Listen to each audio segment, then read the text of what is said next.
இது சிபிஐ விசாரணைக்கு போவது நல்லது. சரி, அவரும் தவறுதலாக நடந்து விட்டது என்று ஆன்லைனில் பேசுகிறார். அரசியலில் விஜயினுடைய நுழைவு ஒரு பெரிய பாதிப்பை திமுகவுக்கு ஏற்படுத்தும் என்று திமுக அஞ்சியது தான் இவற்றுக்கெல்லாம் காரணம். அதுவும் எங்கே எடப்பாடியும் விஜயும் சேர்ந்து விடுவார்களோ என்பது அதைவிட பெரிய அச்சம்.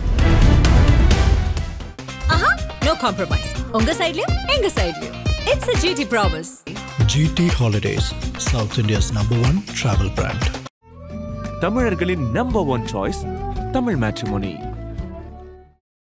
உங்கள் தங்க நகையை அதிக விலைக்கு விற்கவும் மற்றும் அடகில் இருக்கும் தங்க நகையை மீட்டெடுத்து அதிக விலைக்கு விற்கவும் உடனே அணுகவும் பிரைம் கோல்டு ஹப் 9840551787. ஆதரணியர்களுக்கு அன்பு வணக்கம். இன்றைய சிறப்பு நேர்காணலில் நம்முடன் இணைந்திருக்கிறார் தமிழ்நாடு தன்னுரிமை கழக தலைவர் பழகற்பி அவர்கள். வணக்கமே. நேற்று இந்த கரூர் ஸ்டாம்பேட் விவகாரம் தொடர்பாக அதை சிபிஐக்கு மாற்றி உச்சநீதிமன்றம் உத்தரவிட்டிருக்கிறது. ஸோ சிபிஐ இதில் விசாரிக்கும் அப்படிங்கிற ஒரு சூழல் ஏற்பட்டிருக்கிறது. அருணா ஜெகதீசன் கமிஷன், அதுக்கப்புறம் தமிழக அரசு சென்னை உயர்நீதிமன்றத்தில் அமைத்த எஸ்ஐடி எல்லாத்தையுமே நல்லிஃபையாக இருக்குது அப்படிங்கிறத பார்த்தோம். இந்த தீர்ப்பு தொடர்பான உங்களுடைய முதற்கட்ட பார்வை. இல்லை, இது ஒரு நல்ல செய்தி தான். ஏனென்றால் அருணா ஜெகதீசன் ஏற்கனவே இது போன்ற விசாரணை குழுக்களுக்கு தலைவராக இருந்திருக்கிறார். ஆனால் அந்த விசாரணை குழுவின் முடிவுகளெல்லாம் ஸ்டாலினால் நிறைவேற்றப்படவில்லை. அவர் சொன்னார், தூத்துக்குடியிலே 11 பேரை கொன்றார்கள் போலீஸ்காரர்கள், அநியாயமாக சுட்டு கொன்றார்கள், அமைதியாக ஊர்வலம் வந்த மக்களை சுட்டு கொன்றார்கள், அவர்களை பின்னால் சுட்டார்கள். ஆகவே அவர்கள் கல்லெறியவோ முன்னால் மோதவோ இல்லை, அவர்களை சுட்டார்கள். இந்த 17 போலீஸ்காரர்கள் மீது கிரிமினல் வழக்கு தொடர்ந்து நீண்ட நெடுங்காலம் சிறையில் வைக்க வேண்டும், இல்லாவிட்டால் தூக்கில் போட வேண்டும் என்கின்ற அளவிற்கு விசாரணை கமிஷன் குழுவில் முடிவு தெரிவித்த போது அதை எடுத்துக்கொள்ளவே இல்லை நம்முடைய ஸ்டாலின். இதெல்லாம் கேட்பதற்கு இந்த நாட்டில் நியாயங்களே கிடையாது.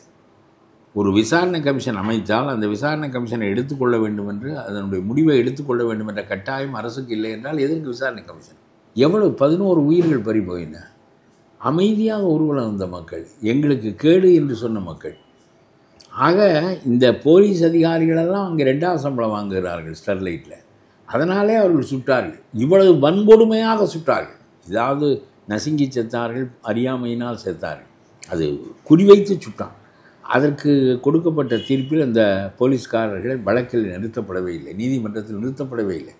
இதான் இந்த அரசினுடைய போக்கு. அதே அருணா ஜெகதீசனை போட்டார்கள், இப்பொழுது இந்த விசாரணைகளெல்லாம் தள்ளுபடியாகிவிட்டன. நான் நினைத்தேன், நீதிமன்றத்தில் ஒரு உயர்நீதிமன்ற நீதிபதி இப்படி ஒரு கட்சிக்காரனை போல, மாவட்ட செயலாளரை போல போலீஸ்காரனை கமிஷனாக நியமிப்பது, அரசியல் மாவட்ட செயலாளர்கள் போல பேசுவது என்பதெல்லாம் ரொம்ப மோசமானது. இதெல்லாம் சுப்ரீம் கோர்ட் கண்டித்திருக்கிறது என்று சொன்னாலும் கூட அது மாதிரி அவ்வளோதான். கண்டனங்களோடு என்ன பயன் என்று கேட்கிறேன். அவர் மறுபடியும் இதே மனப்போக்குடையவராக இருந்தால் இது பல பேருக்கு ஒரு சார்பு பார்வையோடு இவர்கள் பார்ப்பதற்கு காரணமாக ஆகிவிடும். ஆகவே ஒன்று ஊர் மாற்ற வேண்டும், இல்லாவிட்டால் அதை ஒரு குறியில் வைத்து கொள்ள வேண்டும், ஏதாவது ஒன்று இருக்க வேண்டுமே. நீதிபதிகள் எந்த தவறு செய்தாலும் எனக்கு தெரிய குப்பையாக பணம் வைத்திருந்த ஒரே ஒரு நீதிபதி தான் விலக்கி வைக்கப்பட்டிருக்கிறாரே தவிர எந்த நீதிபதியும் எந்த தவறான தீர்ப்பு சொன்னதற்காகவும் தண்டிக்கப்பட்டதாக வரலாறு கிடையாது. அவர்கள் இறக்கி வைத்தார்கள். ஏதோ ஒன்று இருக்க வேண்டும். ஒன்றுமே இல்லாவிட்டால் ஒரு நீதிபதிக்கு இருக்க அளப்பரிய அதிகாரத்திற்கு அவர் சொன்னதையெல்லாம் நான் உண்மை என்று நம்பிவிட்டேன். என்ன இவ்வளவு கடுமையாக ஒரு நீதிபதி கோபப்படுகின்ற அளவிற்கு நடந்திருக்கிறதே என்று சொல்லி. ஆனால் சார்பு பார்வையோடு இவர்கள் இருக்கிறார்கள் என்பது சுப்ரீம் கோர்ட்டு தீர்ப்பினால் தெரிய வருகிறது.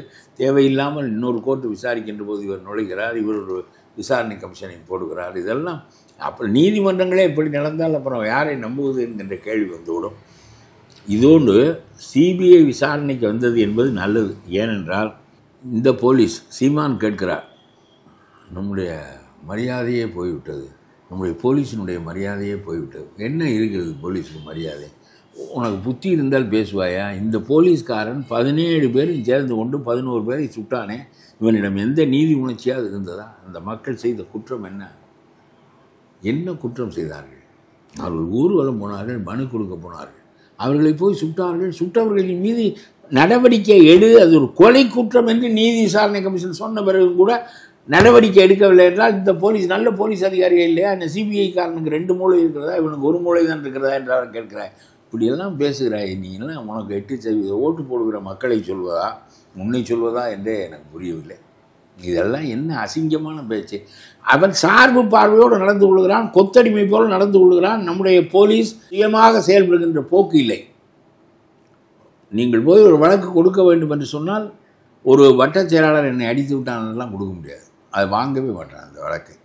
ஆகவே மக்களுக்காக நடைபெறுகின்ற ஆட்சி இல்லை இது, அது கட்சிக்காக நடைபெறுகின்ற ஆட்சி, அவர்களுடைய குடும்பத்திற்காக நடைபெறுகின்ற ஆட்சி. அதிலெல்லாம் போலீஸை கெடுத்து வைத்திருக்கிறார்கள். உனக்கு சீமானுக்கு சொல்கிறேன், யோசனையோடு பேச வேண்டாமா? நீ ஆடு மாடுகளுக்கு மாநாடு நடத்து, பன்னிக்குட்டிக்கு மாநாடு நடத்து, அதெல்லாம் சரியானது. ஏனென்றால் ஏறத்தாழ 5 அடி விலங்குகளுக்கு மாநாடு நடத்துகின்ற தரத்தில் தான் நீ இருக்கிற. இது மாநாடு நடத்து. அவர்களுக்கு கருணை, அந்த விலங்குகளுக்கு கருணை காட்ட வேண்டும் என்று சொல்வது வேறு, அவை ஏதோ மாநாட்டில் கலந்து கொண்டு காது கொடுத்து உன் பேச்சை கேட்க போவது போல் நீ அவர்களை திரட்டி வைத்து மாநாடு நடத்துவது வேறு. 2 மூளை இருக்கிறதா, 1 மூளை இருக்கிறதா? தன்னுடைய போலீஸினுடைய மரியாதை போய்விட்டு. போலீஸுக்கு என்ன மரியாதை இருக்கிறது? ஊர்வலம் போன 11 மக்களை சுட்டுக் கொண்ட இந்த போலீஸுக்கு என்ன மரியாதை சொல்லு? நீ எல்லாம் ஒரு தலைவன் என்று கட்சி வைத்திருக்கிறாய், உன்னை பின்பற்றுவதற்கு 10 பேர் இருக்கிறான், உனக்கு 8% ஓட்டு கிடைக்கிறது என்று சொன்னால் இதை விட அசிங்கம் எதுவும் கிடையாது. பெரியார் பெரியம்மாவிடம் போக சொன்னார், சின்னம்மாவிடம் போக சொன்னார் என்று பேசி பண்ணி உடனே அதற்கு ஆதாரம் இருக்கிறது என்று சொன்னால் அந்த அண்ணாமலை அவர் ஆதாரம் காட்டவும் இல்லை. இந்த ஆள் அது எந்த பக்கத்தில் இருக்கிறது, எந்த புத்தகத்தில் இருக்கிறது என்று சொல்லவும் இல்லை. யாருக்காகவாவது கூலிக்கு பேசுவது என்கின்ற நிலைமையில் ஒரு தலைவன் இருந்தால் அப்புறம் எப்படி இந்த நாடு வழங்கும்? உன்னுடைய அறிவு குறைவாக இருந்தால் கூட நான் உன்னை பெருந்தன்மையோடு நினைப்பேன். நாம் யாருக்காவது ஒருத்தனுக்கு என்றைக்கும் கூலிக்கு பேசுவது, ஒரு காலத்தில் இல்லை மலர்ந்தால் இளம் மலரும் என்று நீ பேசினாய். அன்றைக்கும் உன்னை பேச வைத்தார்கள், பேசுவதற்குரிய ஏற்பாடுகளை செய்து கொடுத்தார்கள். அப்புறம் பெரியாருக்கு எதிராக கேவலமாக இந்த பாரதிய ஜனதா கட்சிக்கு பெரிய முட்டுக்கட்டை பெரியார். எனக்கே பெரியாருடைய பல கருத்துக்களில் மாறுபாடு உண்டு. ஆனால் எதுவாக இருந்தாலும் பெரியார் என்பதற்கான தன்மை உடையவர் தான் அவர். திராவிட மொழி வழியாக இனம் என்பதை நிலைநாட்டியதான் அவருடைய மாபெரும் சாதனை. கடவுள் இல்லை என்று சொன்னதல்ல, கடவுள் இல்லை என்றே வன்மன்மாலும் சொல்லலாம். அவர் பாட்டுக்கு சொல்லிவிட்டு போகிறார். இந்த கூட்டத்தை எல்லாம் கடவுளை பற்றிய அச்சம் இல்லாமல் ஆக்கி காலி கூட்டம் ஆக்கி இந்த நாடு கெட்டு போனதற்கு பெரியார் தான் காரணம். ஆனால் திராவிடர் கழகம் என்று ஒன்றை ஆரம்பித்து நாமெல்லாம் மொழி வழியாக ஒரு தனித்த இனம், நாகரிகத்திற்குரிய இனம் என்று சொன்னதெல்லாம் ஒரு மனிதனுடைய வாழ்க்கை நல்லது இருக்கும், கெட்டது இருக்கும். நாம் விமர்சிப்பதும் இருக்கும், பாராட்டுவதும் இருக்கும்.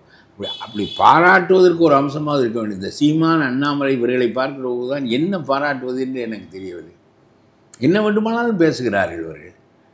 சிபிஐ விசாரணை எதற்கு வர வேண்டும்? இந்த போலீஸ்காரன் ஆட்சியினுடைய காலை நக்கி வாழ்கிறவன், பெரிய அதிகாரியெல்லாம்.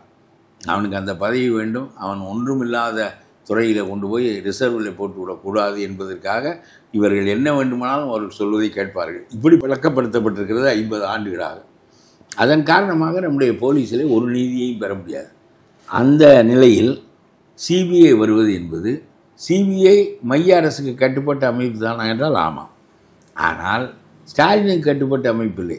இங்கே நாட்டில் நடைபெறுகிற குற்றம் ஸ்டாலின் இதில் பங்கு பெற்றாரா இல்லையா என்பது குறித்தது. ஆகவே இதில் சிபிஐ விசாரிப்பது தான் சரியானது. கரூரில் திமுககாரருடைய பின்னணி ஏதாவது இருக்கிறதா, பாலாஜியினுடைய பின்னணி ஏதாவது இருக்கிறதா, இல்லை தானாக நடந்த நெரிசல் தானா என்பது குறித்து விசாரிப்பதற்கு சிபிஐ தான் பொருத்தமான அமைப்பு. ஏனென்றால் அதிலும் பாருங்கள், நீதிமன்றம் ரொம்ப சரியாக செய்தது. இதில் பிஜேபிக்கு பொலிட்டிக்கல் இன்ட்ரெஸ்ட் உண்டு என்று தெரிந்து ஒரு நீதிபதி, ரொம்ப நேர்மையான நீதிபதியினுடைய தலைமையில் குழு அமைத்து சிபிஐ தன்னுடைய விசாரணை அறிக்கைகளை அந்த குழுவுக்கு அளிக்க வேண்டும் என்று சொல்லி குழு மூலமாகத்தான் சுப்ரீம் கோர்ட் முடிவு செய்ய போகிறது. ஆகவே சிபிஐ தன் போக்குக்கெல்லாம் எதையாவது செய்தால் அந்த நீதிபதி, அதுவும் உச்ச நீதிமன்ற நீதிபதியாக இருந்தவர், ஆகவே அவர் கேட்பார். ஆகவே இந்த வழக்கில் எந்த தப்பும் நடக்காதபடி சுப்ரீம் கோர்ட் சரியாக கட்டமைத்து இந்த வழக்கை முன்கொண்டு செல்லுகிறது. ஆகவே இது பாராட்டத்தக்கது. இதில் என்னமோ இது ஒரு பெரிய நீதிபதி தலைமையில் குழு, அப்புறம் சிபிஐ விசாரணை, இது அதுவும் கலந்து தான் செய்ய வேண்டும் என்கின்ற நிலைப்பாடு, எந்த தப்பும் நடக்காமல் இருப்பதற்கு ஏற்பாடுகள் செய்யப்பட்டிருக்கிற போது நம்முடைய நாட்டினுடைய மரியாதை பறிபோய்விட்டது. நீ எல்லாம் அரசியல் தலைவனாக இருப்பதே இந்த நாட்டினுடைய மரியாதை பறிபோய்விட்டது என்று சொல்கிறேன். நான் இதெல்லாம் என்ன யோசனை பேசுகிறேன்? உனக்கு தெரியாத இந்த போலீஸ் என்ன நடந்து கொள்கிறது என்று. இன்னமும் உன்னுடைய வழக்கில் தப்பித்து விட்டாய். ஒரு வழியாக போய் கொடுக்க வேண்டியதை கொடுத்து வாங்க வேண்டியதை வாங்கி இப்படியே போய்கொண்டிருக்கிறதுனுடைய அரசியல்.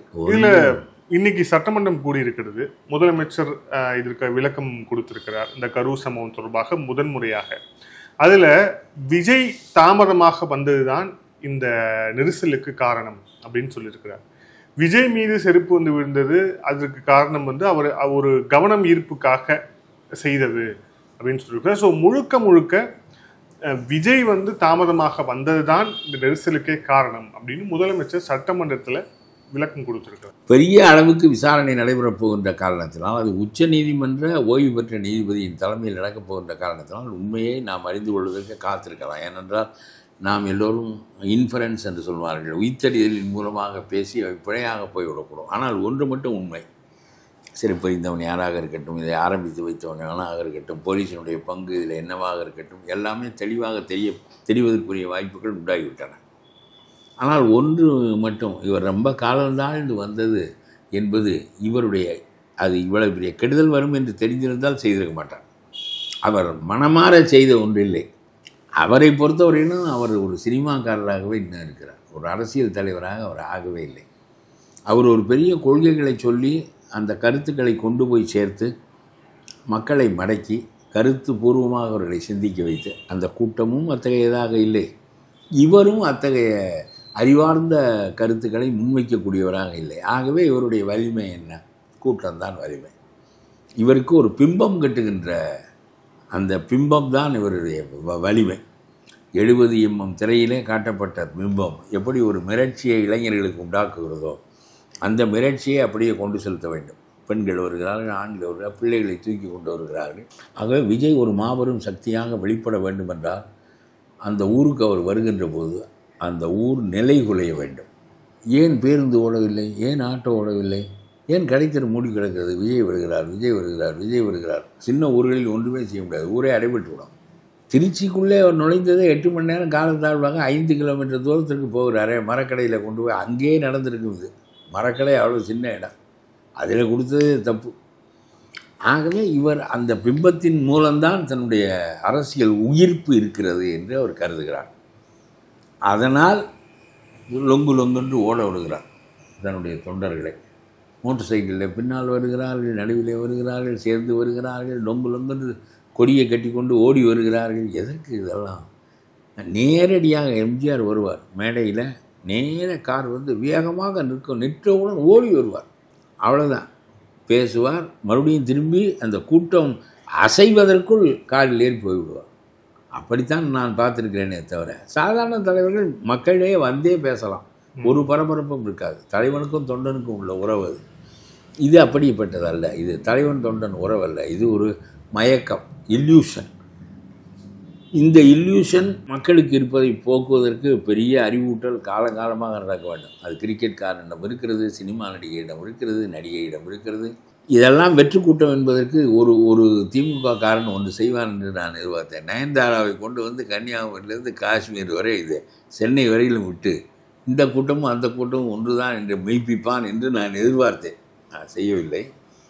ஆகவே இந்த காலந்தாண்டு வருவது, பெருங்கூட்டம் திரண்ட பிறகு வருவது, கூட்டம் நெரிசலாக இருப்பது, இவையெல்லாம் தான் தன்னுடைய வலிமை என்று அவர் கருதுகிற அந்த மனப்பான்மை தப்பான மனப்பான்மை. அந்த மனப்பான்மையின் காரணமாக அதில் ஒரு சின்ன பிழையும் இருக்கக்கூடும். ஆனால் இது வேண்டுமென்று நடந்த ஒன்றில்லை. தூத்துக்குடி போல குறிவைத்து சுடப்பட்ட நிலை இல்லை. ஆகவே அது எது உண்மை என்று தெரியட்டும். மிரண்டு விட்டார், ஓடி வந்து விடுவது. பத்திரிகைக்காரனை பார்த்து போலீஸ்காரன் உடனே வெளியேறுங்கள் என்று சொன்னான் என்றார். போலீஸ்காரன் ஏற்கனவே சொல்லியிருக்கான், பேருந்தை உள்ளே விடாதே, ஏற்கனவே நெரிசலாக இருக்கிறது, இதற்கு ஊடறுத்து போவதற்கு 20 அடி இடம் வேண்டும், அது ஊடறுத்து போகுமானால் அதனால் சிரமம் ஏற்படும் என்று சொல்லியிருக்கிறான். அது வரைக்கும் அதெல்லாம் கிடையாது, விடு, நாங்கள் சொன்ன இடத்தில் தான் போய் நிற்போம். இதெல்லாம் தேவையில்லாத வேலை என்று நான் சொல்லுகிறேன். ஆக இது சிபிஐ விசாரணைக்கு போவது நல்லது. சரி, அவரும் தவறுதலாக நடந்து விட்டது என்று ஆன்லைனில் பேசுகிறார். அரசியலில் விஜயினுடைய நுழைவு ஒரு பெரிய பாதிப்பை திமுகவுக்கு ஏற்படுத்தும் என்று திமுக அஞ்சியது தான் இவற்றுக்கெல்லாம் காரணம். அதுவும் எங்கே எடப்பாடியும் விஜயும் சேர்ந்து விடுவார்களோ என்பது அதைவிட பெரிய அச்சம். அதனாலே நான் ரொம்ப முதலாக இதை பற்றி ஒரு கருத்து சொன்னேன். எடப்பாடியினுடைய கூட்டத்திற்கு சுவரொட்டி அடிக்கிறார்கள் விஜய் கட்சிக்காரர்கள் எடப்பாடியாரே வருக என்று கொடியை தூக்கி கொண்டு அந்த கூட்டத்துக்குள்ள 4 பேர் போகிறார்கள், 6 பேர் போகிறாங்க, 2 பேர் போகிறேன். அது முக்கியம் இல்லை. இந்த தினகரன் கேவலமாக அதிமுககாரங்கிட்டே கொடியை கொடுத்து வர சொன்னார் என்று சொல்லி கேவலமாக பேசுவார். இந்த தினகரனுக்கு அவ்வளவு வெறும் வெட்டிப்பகை. அதனால் அப்பொழுது நான் சொன்னேன், மேல்மட்டத்திலிருந்து கூட்டணிகள் தொடங்கும், இப்பொழுது கீழ்மட்டத்திலிருந்து தொடங்கி இருக்கிறது. தொண்டர்கள் பாதுகாப்பு வேண்டும் என்று நினைக்கிறார்கள். நாம் எல்லாவற்றையும் இழந்து விட்டு போவதை விட சில இடங்களை பெற்று எதிரியை நீக்குவது இன்றியமையாதது, ஸ்டாலினை நீக்குவது என்று அவர்களுக்கு புரிந்திருக்கிறது. கூட்டணி கீழே இருந்து ஆரம்பமாகிறது என்று சொல்லிவிட்டு நான் சொன்னேன், ஒருவேளை விஜய்க்கு ஒரு கருத்து மயக்கம் இருக்கலாம். கருத்து மயக்கம் என்று சொல்வதை விட கருத்திலே ஒரு உறுதிப்பட்ட நிலை இருக்குமானால் அவர் சொல்லுவார், பிஜேபியை ஃபேசிஸ்ட் ஃபோர்ஸ் என்று சொன்னவர்கள் நாங்கள். ஃபாசிஸ்ட் ஃபோர்ஸ் என்பதை விட கூடுதலாக ஒரு கட்சியை விமர்சிக்க முடியாது. முசோலினி போல, ஹிட்லர் போல என்று ஒருத்த மனிதனை சொல்லிவிட்டார், பிறகு அவனுடைய வாடகை கூட அடிக்கக்கூடாது என்று அவர் முன்வைப்பாரே. ஆனால் அந்த நிலையில் எடப்பாடி பிஜேபியை உதறிவிட்டு விஜயை சேர்த்து கொண்டு இன்னும் சில சமய சார்பற்ற கட்சிகளை சேர்த்து கொண்டு ஒரு வலிமையான கூட்டணி அமைப்பதன் மூலம் ஏற்பட போகின்ற இழப்பு 5% பிஜேபி ஓட்டு உங்களுக்கு கிடைக்காது. அந்த அதிகாரம் கிடைக்காது. அவர்களிடமிருந்து வருகின்ற பெரும்பணம் கிடைக்காது. அதெல்லாம் நீங்கள் திரட்டி கொள்ளலாம். 5% ஓட்டு ஒன்றும் ஆகாது. அதற்கு பதிலாக 12% ஓட்டு இடம்பெறும். சமய சார்பற்ற கூட்டணிக்கு வந்து விட்டால் விஜயையும் வைத்து கொண்டு இதை செய்கின்ற போது நிச்சயமாக முஸ்லீம்கள், கிறிஸ்தவர்கள் முழுமையாக நிற்பார்கள். முஸ்லீம்கள் பாதி பேர் இடம்பெயர்ந்து வந்து விடுவார்கள். ஆகவே இது முதலிலே திமுகவுக்கு இழப்பு. திமுக எந்த பீடத்தில் நின்று கொண்டிருக்கிறதோ அந்த பீடம் அசைக்கப்பட்டுவிடும். ஆகவே உறுதியாக இது வெற்றியாக மாறும். திமுக அதோடு முடியும். இந்த அணி பெரிய வலிமை பெறுகிறதே என்று சொல்லி அவரோடு சேர்ந்து இருக்கிறவர்கள் இடம் மாறுவதற்கு முயல்வார்கள். சொல்ல முடியாது, காங்கிரஸை அத்துக்கொண்டு ஓடி வந்தாலும் வரக்கூடும் என்று நான் முதலாக கருத்து வைத்தேன். அதுக்கு பிறகு தான் எடப்பாடியெல்லாம் கூட விஜய் வருவார் என்கின்ற கருத்தினை வெளிப்படுத்துகிறார். ஏன்னா அவர் அவசரமாக வெளிப்படுத்த முடியாது. அவர் கொஞ்சம் இதை காத்திருந்து நிதானமாகத்தான் செய்ய வேண்டும். நான் கருத்து சொல்லுகின்ற என்ற முறையில் சரியான நிலைப்பாடு என்று சொன்னேன். ஆகவே நம்ம பிஜேபியோடு சேர்ந்து விட்டோமே என்றெல்லாம் கருத வேண்டியதில்லை. சேர்ந்தோம், விலகினோம், சேர்ந்தோம், எல்லாம் தான் நடந்து கொண்டிருக்கிறது. முன்பு சேர்ந்தோம், பின்பு விலகினோம், பின்பு சேருகிறோம், எல்லாம் தான் நடக்கிறது. ஒருவனும் வரவில்லை என்றால் இருட்டிலே தனியாக விசிலடித்து கொண்டு போவதை விட ஒருத்தன் தோளில் கை கொண்டு போவது நல்லது தானே. அந்த அடிப்படையில் இப்பொழுது விஜய் வருவாரே. ஆனால் நான் விஜயினுடைய வாக்கு வங்கி எவ்வளவு என்று பெரிதாக சொல்லவில்லை. இந்த 10-12% தான் இருக்கும். ஆனால் சிறுபான்மையினுடைய மனநிலையில் பெரிய மாற்றம் ஏற்படும் என்பது இந்த அணிக்கு பெரிய பலமாக இருக்கும். என்றால் ஸ்டாலினுடைய அடித்தளமே அவர்கள் தான். அந்த அடித்தளத்தை எடுத்து விட்டால் ஸ்டாலின் ஆட்டம் கண்டு விடுவார். கூட்டணியே ஆட்டம் காணும். ஆகவே இந்த முடிவு அரசியலில் வர வேண்டும் என்பது என்னுடைய கருத்து. அவ்வளோதான். அப்புறம் பாருங்கள், சுப்ரீம் கோர்ட் எல்லாவற்றிலும் சரியாக இருந்தால் சீமானை போல் அதுவும் ஒரு கருத்து சொல்லியிருக்கிறது. இந்த கபில் சிபலுக்கு நல்ல ஆளுக்கு அவருக்கு நிறைய பணம் இருக்கிறது. பேசி பேசி பேசி பேசி கண்டவால பணம் வைத்திருக்கிறார். ஒரு வக்கீலாக இருந்து இவர்களெல்லாம் சம்பாதிப்பதெல்லாம் பார்த்தால் அம்பானியை விட இவர்கள் தான் ரொம்ப கெட்டிக்காரர்கள் என்று எனக்கு தோன்றுகிறது. பழி வாங்குகிறார்கள் என்று ஒரு நாளும் ஒரிசாவினுடைய சீஃப் மினிஸ்டராக இருந்த பட்நாயக் சொன்னதில்லையே. அவர் ஒரு ஊழலும் செய்ததில்லையே. 30 ஆண்டுகள் நாடாண்டாரே, 10 காசு பைக்குள் வைத்துக் கொள்ளவில்லையே. 30 ஆண்டுகளாக அந்த மனிதன் ரொம்ப நீண்ட காலம் இருந்து விட்டார். வேறொரு மனிதன் ஆதிக்கம் செலுத்துகிறான், அவன் அந்நியனாக இருக்கிறான் என்ற முட்டாள்தனத்தின் பேரில் அவருடைய ஆட்சி கவிழ்க்கப்பட்டதே தவிர, அது மாதிரி ஆயத்தத்துறை ஏன் பட்நாயக் வீட்டுக்கு போகவில்லை, உன் வீட்டுக்கு வருகிறது? பூனை எலியை தான் பிடிக்கும். அதுக்கு என்ன செய்வது? பூனையை பிடிக்காது, பூனை எலியைத்தான் பிடிக்கும். அதனாலே இந்த பெரிய வழக்கு நடக்கிறது. இப்பொழுது நம்முடைய கபில் சிபல் சொல்லுகிறார், எவ்வளவு இப்படி இருந்தால் மாநில அதிகாரம் என்ன ஆகும், மாநில அரசு என்ன ஆகும்? அப்புறம் இவர்கள் மாநில காரியாலயத்துக்குள் நுழைவது, அரசுக்குள் நுழைவது, அரசுக்கு தனி அதிகாரம் இருக்கிற போது, விசாரிப்பதற்கு தனி அதிகாரிகள் இருக்கின்ற போது, அந்த விசாரணை வளையம் மாநில அரசுக்கு கட்டுப்பட்டதாக இருக்கின்ற போது, அதிகாரங்கள் பிரித்து வைக்கப்பட்டிருக்கின்ற போது, டாஸ்மார்க்கிலே ஊழல் நடந்தால், அதற்கு கட்டுப்பட்ட ஒரு நிறுவனத்தில் ஊழல் நடந்தால் ஸ்டாலின் விசாரிப்பாராம். ஊழல் செய்ததே ஸ்டாலின் தானே. இது என்ன இந்த கபில் சிபல் இதுக்கு போய் பேசுகிறார் இந்த ஆள். இதில் மாநில அதிகாரம் இல்லை, சீமான் சொல்லட்டும். சீமான் தகுதி என்ன என்று உலகத்துக்கு தெரியும். அது மாநிலத்தினுடைய அதிகாரம் என்னாகும், போலீஸினுடைய மரியாதை என்னாகும். அவனுக்கு 2 மூளையாக இருக்கிறது, 20 மூளையாக இருக்கிறது. ஒரு மூளையில் நியாயமாக சிந்திப்பதற்கு தகுதி வேண்டும். ஒரு மூளை தான் உன்னை யோக்கியனாக்குகிறது, அதே மூளை தான் உன்னை அயோக்கியனாக்குகிறது. காந்தி 2 மூளையை வைத்திருந்தால் காந்தி 2000 கோடி மூளை வைத்திருக்க வேண்டும். காந்தியை போல் ஒரு மனிதன் அந்த பெருமையையும் நிலைப்பாட்டையும் கொள்வதற்கு. இதெல்லாம் பேச்சென்று பேசுகிறாயே. எனக்கு சீமானை பற்றி வருத்தமே ஏற்படாது. இவனுக்கு போய் இந்த ஆளுக்கு போய் 8% ஓட்டு போடுகிறார்களே. சீமான் அண்ணன் என்று சொல்லி பெரியாரை பற்றி பேசியதற்கு அடையாளம் என்னிடம் இருக்கிறது என்று சொல்கிறார் என்னுடைய அண்ணா. ரொம்ப இந்த கவர்னர், அண்ணாமலை, சீமான் 3 பேருடைய பேச்சையும் கேட்டால் நம்ம கிறுக்கு பிடித்துக்கணும். 3ம் ஒரே ரகம். என்ன செமி என்று சொல்வார்கள், அந்த மாதிரி ரகம் இவர்கள் 3 பேரும். அண்ணாமலை, சீமான், நம்முடைய கவர்னர். தேவையில்லாத வேலை இதெல்லாம். ஆகவே இந்த கபில் சிபல் பேசியிருக்கிறார், அதற்கு நீதிமன்றம் சொல்லுகிறது இது நாம் சிந்திக்கத்தக்கதாக இருக்கிறது. பிறகு மாநில அதிகாரங்கள், மாநில அரசு எதற்கு என்ற கேள்வி நான் கேட்கிறேன். டாஸ்மார்க்கை கொண்டு போய் என்றைக்கு சுப்ரீம் கோர்ட்டு மாநில அதிகாரத்துக்கு உட்பட்டது என்று அவர்கள் கையிலேயே விட்டு விடுமோ.